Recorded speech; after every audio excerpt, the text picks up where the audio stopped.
présenter ici les différentes étapes du projet. Chacune de ces étapes correspond à des financements publics et privés. Donc, comme on l'a vu, un financement exclusivement privé au tout début, complété et relayé par des financements publics après le MOOC Startup.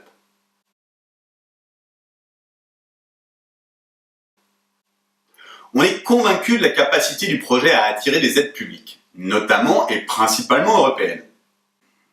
On a déjà dit que les aides européennes étaient délivrées via notamment des appels à contribution et que chacun de ces calls était caractérisé par une enveloppe budgétaire, des objectifs, un calendrier et des bénéficiaires. Ainsi, par exemple, le programme Erasmus est presque exclusivement réservé aux instituts d'enseignement et aux universités. A priori, The Big O toute seule n'est donc pas éligible. Mais The Big O va former des partenariats avec des universités et des universitaires. Ces partenariats, s'ils prennent la forme de consortiums, sont alors tout à fait éligibles. En d'autres termes, cela signifie simplement pour nous qu'en lieu et place d'un simple partenariat, un consortium rassemblant The Big O et des institutions d'éducation sera créé pour les projets financés par le programme Erasmus. La mise à disposition des aides publiques prend du temps. Il faut compter en moyenne entre 9 et 12 mois entre le call et la mise à disposition effective des sommes considérées. Si on reprend notre graphique de projet, cela signifie par exemple que pour avoir de quoi financer le développement des premières plateformes, il faut déposer les premiers dossiers de financement dans les prochains mois, voire même dans les prochaines semaines.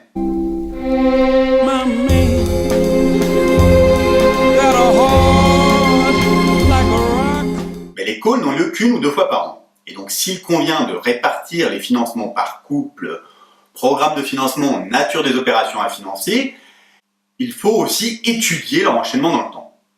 C'est un travail d'ingénierie financière qui est actuellement en cours. Par conséquent, et sans entrer dans le détail ici, notons néanmoins que le financement de la période post-MOOC Startup soulève un certain nombre de questions. En effet, on ne peut pas dire que le MOOC Startup est le principal levier de financement du projet et dans le même temps considérer un financement européen qui aurait été autorisé avant ce dernier. L'Europe n'est pas prête à signer un chèque en blanc sur plusieurs années avant que le MOOC Startup ne démontre la pertinence et la faisabilité du projet.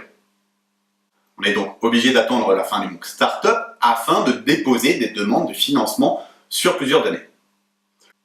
Considérant qu'il faut au minimum 9 mois pour pouvoir toucher des subsides européens, il va falloir, pour assurer le besoin de financement de la première année, faire appel à des solutions variées. On pourra tout de même faire appel à l'Europe, mais sur des budgets plus petits et des périodes plus courtes. On fera notamment, et alors principalement, appel au programme H2020, COSME et Digital Agenda for Europe. La BERD et la BPI pourront, justement sur cette première année de développement, être aussi d'un grand recours. Enfin, bien sûr, les fonds privés, les créanciers extérieurs nous aideront à combler des besoins en trésorerie éventuels. Les subsides perçus plus tard permettant alors de rembourser ces créanciers privés. Donc pour résumer, au commencement, on aura un financement privé, ce jusqu'au MOOC Startup. Ensuite, pour le développement des plateformes, on aura un financement mixte, avec d'un côté un financement privé principalement composé de capital et de créances extérieures, et de l'autre côté, un financement public faisant appel à la fois à la BERD, à la BPI, aux programmes européens tels que H2020, COSME et Digital Agenda for Europe. Encore un peu après, le financement public augmentera de façon conséquente grâce au début du financement par le programme Erasmus+. Côté privé, un petit peu plus tard, a priori courant du troisième exercice, l'autofinancement prendra le relais. C'est-à-dire que les recettes liées aux activités d'Open Innovation, couvriront les besoins en financement privé et permettront même une distribution de dividendes aux actionnaires.